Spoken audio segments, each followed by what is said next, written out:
about a year ago. Yeah, not this past one, but Right, the year yeah. before. Yeah, That was great. Love Red Wing. But I see you all playing out quite a bit. So let's first talk about that. Seeing as this is around this town, you've got a gig coming up this Friday. Yeah, we're playing full band show at Batesville Market, one of our favorite spots in the area. And I think we start at 7. We'll probably play 9:30, 10 o'clock. So looking forward to that one. And of course, you're celebrating something special happening on Friday.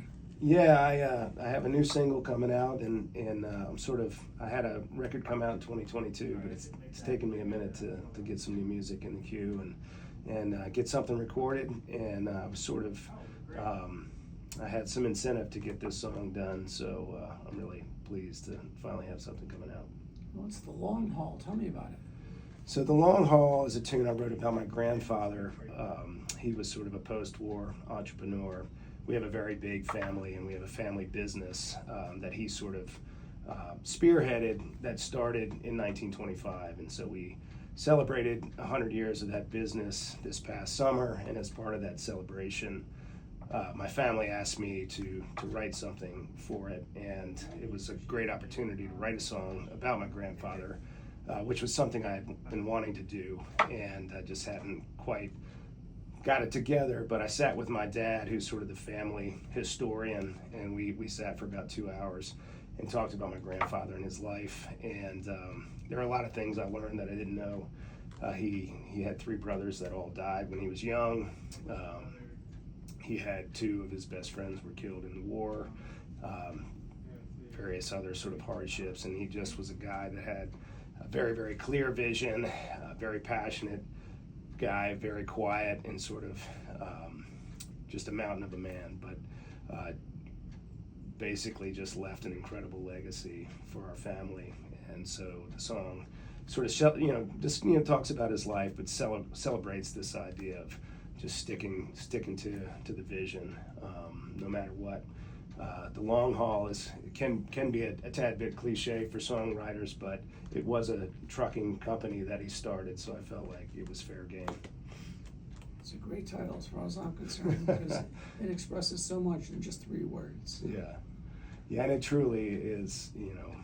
He was in it for the long haul, and I just really appreciate him, and he just becomes like a bigger and bigger, almost mythic figure as the years go on. Yeah, it's one of those, I always encourage young people to sit down when they have the chance, not only talk to their parents, but their grandparents and other elders around them, because we all have stories to share, and unless they get heard, they're going to fade away. Yeah, and I really appreciate that about my dad, that it's really important to him, and he's done a lot of deep diving into sort of our genealogy, and even this past summer he sort of discovered an even older relative that we did not know about. So I'm not sure exactly how far back he's discovered, but that's sort of his passion, so I really appreciate that about him. As I said, we're going to hear that story in just a short bit, or that song rather, and I encourage you to get out this Friday, because I wouldn't be surprised if they perform it at Batesville Market. We have it on the set list. We're looking forward to it. Yeah, we've been playing it. We played it at the Southern the last time we were there. We just love playing the song, and yeah. Well, you mentioned the full band. Let's talk about who's in the band. So we got Emily Morrison. Emily is a very important person to me. We're actually getting married in 2 weeks. Yeah, and Rusty Spidell, John Cocola, and Ken Rain. So it's a good crew. We've been together for a couple of years now, and I think we're sounding pretty good. No, it's been a while since we've had you here at the station for an offbeat, so I can only imagine. As I said, it's been a year since I've gotten to catch you, and every time you just get tighter and tighter. Yeah, everybody works really hard, and I really appreciate their investment into my music. It means a lot to me. When did you start writing songs? I started in probably late high school. I didn't start playing guitar maybe until 16 or 17, and then shortly thereafter started making up some dumb songs, and they got better over time. But it's been actually a long process for me. I made a record in 2022, and some of those songs I've been working on for 30 years or so. So it does take me a long time to sort of create things that I'm want to put out there, but I'm getting a little bit faster. A question I like to ask, started this with Daryl Scott a few years back when he came through and played at the front porch, and just continued it with songwriters, is do you ever go back to your old songs and pull them out, something maybe you either didn't ever release or that you just said, I'm not ready for it, and you just keep, or perhaps ones you have done and then you rewrite them, or are those placeholders for you?